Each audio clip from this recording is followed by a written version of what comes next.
ये क्रोध ही उपासक को नष्ट कर देता है। पूज्य श्री उड़िया बाबा जी महाराज ने कहा कि 1 महीने डट के भजन करे और किसी कारण से एक बार कस के क्रोध कर ले तो 1 महीने का भजन खत्म हो जाता है, 1 महीने का भजन निष्प्रभावित हो जाता है। 12 महीने में अगर 12 बार हमने क्रोध कर लिया तो साल भर का भजन चौपट हो गया। यहाँ दिन में 12 बार होता है, साल में 12 बार की तो बात थोड़ी थोड़ी देर में नाराजगी आ जाती है। क्रोध भगवत प्राप्ति के मार्ग में बहुत बड़ी बाधक वस्तु है।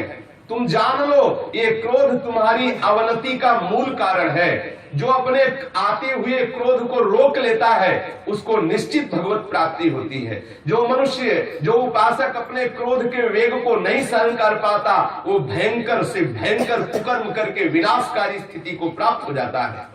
इस जगत में क्रोध के कारण लोगों का नाश होता देखा गया है। इसलिए उपासक को कभी किसी पर क्रोध नहीं करना चाहिए। क्रोधी मनुष्य भयंकर से भयंकर पाप कर सकता है। क्रोध के वशीभूत उपासक अपने गुरुजनों की हत्या भी कर सकता है। क्रोध से भरा हुआ पुरुष कठोर वाणी के द्वारा अपने गुरुदेव की अवहेलना भी कर सकता है। क्रोध बड़े से बड़े सम्माननीय का अपमान भी करा देता है, ऐसा हमने देखा है।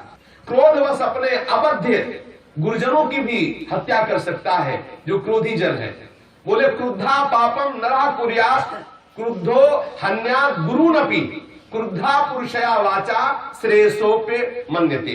इसलिए हे भाई, उपासक को कभी भी किसी भी स्थिति में क्रोध नहीं करना चाहिए। क्रोधी कोई भी गंदा से गंदा कार्य कर सकता है। क्रोधवश अवध्य पुरुषों की हत्या कर सकता है। क्रोधवश मानो न जाने क्या क्या कर सकता है। इन दोषों को देखते हुए जब उपासक के हृदय में क्रोध प्रकट हो तो तत्काल मौन हो जाए और वहां से हट जाए। जिस जगह से क्रोध प्रकट हो रहा है चुपचाप सह जाए। क्रोध सहने में ही कल्याण है। क्रोध आएगा तो हमारे हृदय को जलाएगा और जो उस क्रोध की जलन को सह जाएगा वो पवित्र हो जाएगा, वो भगवान का प्यारा बन जाएगा।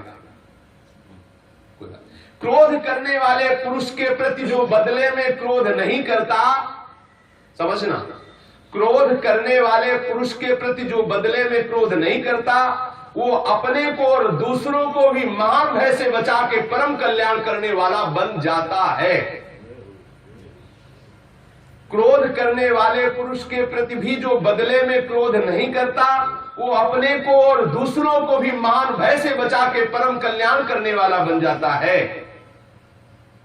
यदि मूढ़ एवं असमर्थ मनुष्य तुम्हें क्रोध दिलाने की चेष्टा करें तो तुम बलवान बनो, उनकी बातों पर मुस्कुराओ और क्रोधित मत हो, गुस्सा मत करो। क्रोध करोगे तो आपका भजन नष्ट होगा। अपने चित्त को वश में रखने की सबसे बड़ी औषधि है मौन हो जाना। यदि कोई गाली दे रहा उस समय निश्चित मौन हो जाना चाहिए, बिल्कुल मौन हो जाना चाहिए, चल देना चाहिए। यदि सामर्थ्य न हो वहां खड़े रहने तो बिल्कुल चल देना चाहिए, सुनना ही नहीं चाहिए क्या कह रहा है। जो उपासक परम शक्तिशाली होकर भी नीच पुरुषों के द्वारा दिए हुए अपमान को सह लेता है और क्रोध नहीं करता है, देवता उसके चरणों की वंदना करते हैं। समस्त लोक परलोक में वो जय का भागी होता है और वो महा आनंद को प्राप्त होता है। इसलिए बलवान या निर्बल कोई भी तुम्हें सताने की चेष्टा करे तो तुम क्षमा भाव को धारण करना, कभी क्रोध को स्वीकार मत करना। साधु सदैव क्रोध पर विजय प्राप्त करता है। संतों का यह मत है कि क्षमा को ही सदैव धारण करना चाहिए। क्षमाशील पूरे संसार पर विजय प्राप्त कर लेता है। झूठ को सत्य से जीत लो, क्रोध को क्षमा से जीत लो, क्रूरता को दयालुता से जीत लो। यदि ऐसा जीत लिए तो तुम महात्मा कहे जाओगे। दूरदर्शी उपासक वही है, वही तेजस्वी उपासक है जो दूसरों के द्वारा किए हुए अपराध पर भी क्रोध नहीं करता। जो लाख उपाय करे पर क्रोध ना आवे तो समझ लो वो भगवान के नजदीक पहुंच चुका है। वो तत्वदर्शी महात्मा भगवान के नजदीक पहुंच चुका है। जब लाख उपाय किए जाए उसको क्रोध ना आवे। जैसे एकनाथ जी कितना उपाय किया, एक तो गंगा स्नान करके जब आते तो थूक देता ऊपर से, मलेच्छकुल का थूक देता कहते हैं। 100 बार थूका, 100 बार गंगा, 1-2 बार थूकने के बाद अपने लोग तो चढ़ जाते ऊपर और उसको पीटते जाके, तुम्हें दिखाई नहीं दे रहा हम गंगा स्नान करके आ रहे। 100 बार थूकले पर भी वो 100 बार गंगा स्नान करे, अब तो रहा नहीं गया। वो ऊपर से उतर के साष्टांग दंडवत किया। एकनाथ जी ने कहा क्या बात हो गई? बोले मुझ अपराधी को क्षमा करें, हमने 100 बार आपके ऊपर थूका, आपको परेशान। बोले भैया आप जैसा उपकारी तो कोई होगा नहीं। दिन में बहुत वो 2 बार गंगा स्नान करते, प्रातः और शाम। आपकी कृपा से 100 बार गंगा स्नान हुआ। आपके चरणों में प्रणाम, आप ऐसी ही रोज कृपा किया। अब बोलो क्रोध की कई जगह है, कई क्रोध की जगह। कुछ तो चंडाल चौपड़ी बैठी रहती थी एक चौतरे पे, और एक लात जी को किसी भी तरह गुस्सा आवे ऐसा उपाय सोचते थे। एक ब्राह्मण आया, बोले हमारे को कुछ रुपए की आसक्ति। बोले 200 रुपया देंगे, जाओ एक नाथ जी को गुस्सा दिला दो बस उनको। बोले अभी जाते जाते गुस्सा, वो जूता पहले उनके पूजा गृह में चले गए। उन्होंने आसन दिया और बैठाला, बड़े प्यार से भगवान का चरणामृत दिया, प्रसाद दिया। कोई नाराजगी नहीं। उसको लगा कि ये बड़े विचित्र, सोचा था कि जूता पहन के अंदर जाएंगे तो जरूर डांट लगा देंगे। ठाकुर जी के पास बिना जूता पहन, वो सब में ठाकुर देखते थे, इसलिए नाराज के उसने किया। जिस समय अतिथि सत्कार के लिए भोजन की थाली लगाई गई, पत्नी परोस रही थी भोजन, तो वो आसन से उठा, पत्नी की पीठ में ऊपर लद गया जाके। बोले अब नाराज होंगे, इसमें तो नाराज हो। तो उन्होंने कहा संभालना संभालना। बोले हमें बेटे को संभालने का अभ्यास है, आप चिंता मत करें। एकनाथ जी की पत्नी ने कहा मुझे बेटे, वो बेचारा रो पड़ा, कई उपाय किए लेकिन रो पड़ा। तो उन्होंने पूछा क्यों रो रहे? बोले हमारे 200 रुपया मारे गए। बोले कैसे मारे गए? तो उन्होंने बताया वहां बैठे हुए लोगों ने कहा था कि आपको नाराज कर दे तो 200 रुपया मिल जाता, आप नाराज ही नहीं हो रहे, मैं क्या करूं? बोले आके बता देते, पहली बार में नाराज हो जाते, तुम्हें 200 रुपया। इतने महात्माओं के ऐसे ऐसे उदाहरण है कि लोगों ने कितना उनको क्लेश दिया लेकिन कभी नाराज नहीं हुए। क्रोध करत जे अनसहन निंदक तीनों पैन। महाप्रभु श्री हरिवंश चंद्र जी के लिए मंगल में श्री सेवक जी ने गान किया है। जो उत्पन्न हुए क्रोध को अपनी विवेक बुद्धि से दबा लेते हैं, वो निश्चित श्री भगवान के समीप पहुंच चुके हैं। क्रोधी मनुष्य किसी कार्य को ठीक ठीक नहीं समझ पाता है। वो ये नहीं जान पाता कि क्या मर्यादा है, क्या करना चाहिए, क्या नहीं करना चाहिए। इसीलिए क्रोधी मनुष्य अपने गुरुजनों को भी कटवचन बोल देता है। क्रुद्धो गुरून् क्रुद्धस् तुदत्यपि। बोले हन्त्यवध्यानपि क्रुद्धो। क्रोधित होकर के गुरुओं की हत्या कर देना, गुरुजनों को कठोर वचन बोल देना, गुरुजनों को पीड़ा पहुंचाना। इसलिए उपासक को सदैव इस क्रोध रूपी दुश्मन से निपटना चाहिए, क्षमा रूपी अस्त्र से। क्रोध का त्याग करने से अद्भुत तेज प्रकट हो जाता है।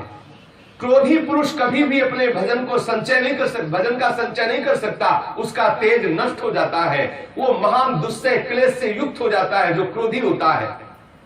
ये मूर्ख लोग ही क्रोध किया करते हैं और क्रोध को अपना बड़ा गर्व मानते हैं, मैंने ऐसा किया, मैंने। ये रजोगुण जनित जो क्रोध है ये उपासक का निश्चित नाश कर देता है। अतः हे सदाचार परायण उपासक, कभी भी क्रोध को मत करना। क्रोध को किसी भी तरह से स्वीकार मत करना।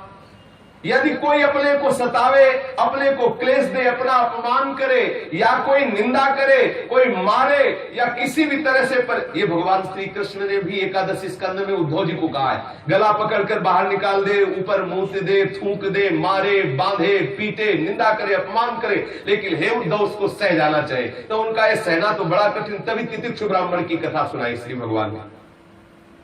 ऐसी स्थिति में किसी भी तरह से क्रोध नहीं करना चाहिए। यदि कभी क्रोध के वशीभूत हो जाए तो प्रायश्चित करना चाहिए। आज मुझसे गुस्सा आ गई, मुझे क्रोध हो गया, अब मैं 2 दिन भोजन नहीं करूंगा और निरंतर जप करूंगा और फिर ऐसा नियम ले कि कभी क्रोध नहीं करूंगा। जो मारने वाले के प्रति भी क्षमा रखता है और स्वयं उसको नहीं मारता, जो अनिष्ट करने वाले के प्रति भी हित की भावना रखता है, वो श्री कृष्ण को अपने अधीन कर लेता है। ये क्रोध महापापी है। पिता पुत्र को मार सकता है, पुत्र क्रोधित होकर पिता की हत्या कर सकता है, पति पत्नी की हत्या कर सकता है, पत्नी पति की हत्या कर सकता है। हन्युर्हि पितरः पुत्रान् पुत्रश्चापि तथा पितॄन् हन्युश्च पतयो भार्या पतिन् भार्यास्तथैव च। ऐसा महापापी ये क्रोध है। पुरुष को सभी आपत्तियों में क्षमा भाव रखना चाहिए। क्षमाशील पुरुष ही पूरे संसार पर विजय प्राप्त कर लेता है।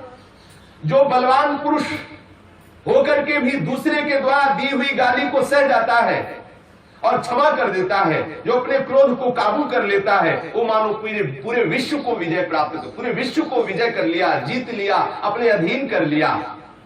प्रभावशाली वही है जो कभी क्रोध न करे।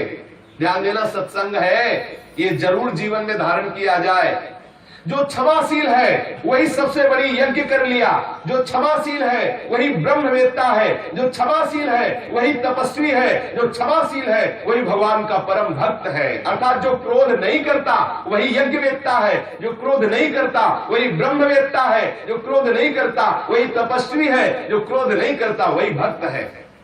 कबो कहो या रानी रहोंगो, श्री रघुनाथ कृपाल कृपाते साध स्वभाव गहोंगो। आगे आया परुख वचन अति दुसा श्रवण सुनते पावक न दहोंगो। चाहे जितना कोई कड़ुआ बोले लेकिन हम बुरा नहीं मानेंगे। साधक को सदा क्षमा का आश्रय लेना चाहिए। जिस समय साधक सब कुछ सहन कर लेता है उसी समय वो ब्रह्म भाव को प्राप्त हो जाता है।